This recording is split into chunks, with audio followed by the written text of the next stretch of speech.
Majlisni daaruu lolu majlisa bareedu gurri namoota diin barsiisee kubsiisu kan saawaa murri baree barsiisee sammuu teenyarraa nu saaqee hurri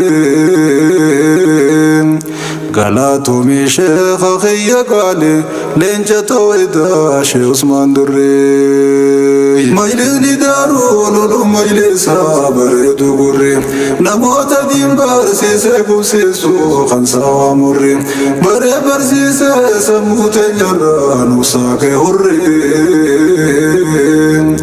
galatoomii sheekha kiyya qaali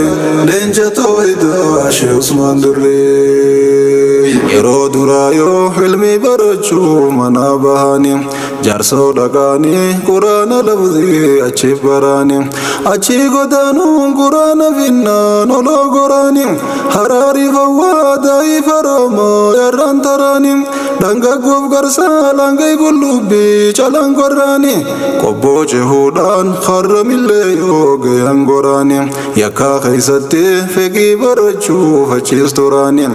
isis fixannaan waan haftee barbaacha ol taraanii baroota keessaan qaxxaamuranii hirnaas ce'anii dabbaasoo fi duullattiif dhagaa cobsaatis ga'anii magaalaa guddiitti aana carcar ciroo sarkaanii fuulleetti ilaalaa arba rakkatteen irra goraanii qunneef baddeeysaa keessaan bahanii harra ga'anii ilmi barbaaduuf qommartiinuu ilmoon seenee harra gurguraa geenyaan achi waa garraan goraanii as qubachuudhaan waan asii harkaan asii baraanii achiin diqichaatti achi fiiguun achiis taraanii sheekh Bakri irrattis kitaabanaawii garii baraanii achiin sheekh Adam caffee biroottis achi taraanii waggoota baay'eef sheekh Adam caffee waliin turaanii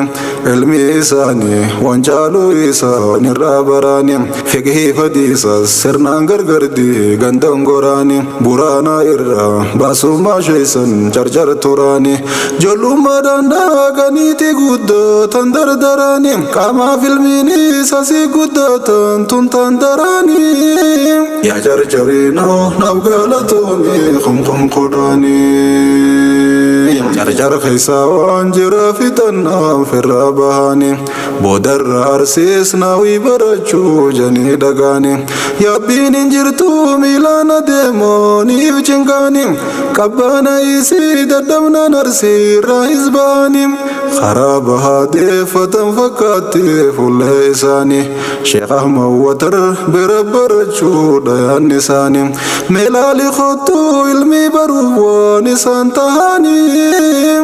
rabbiin jazaa'ee isaanii agalchuu fi jannataanii rabbiin jazaa'ee isaanii agalchuu fi jannataanii wahin siif ibsaa osoo na dargee bahaan dhufeeni mudannoo isaanii tan carcar keessatti qunnamaanii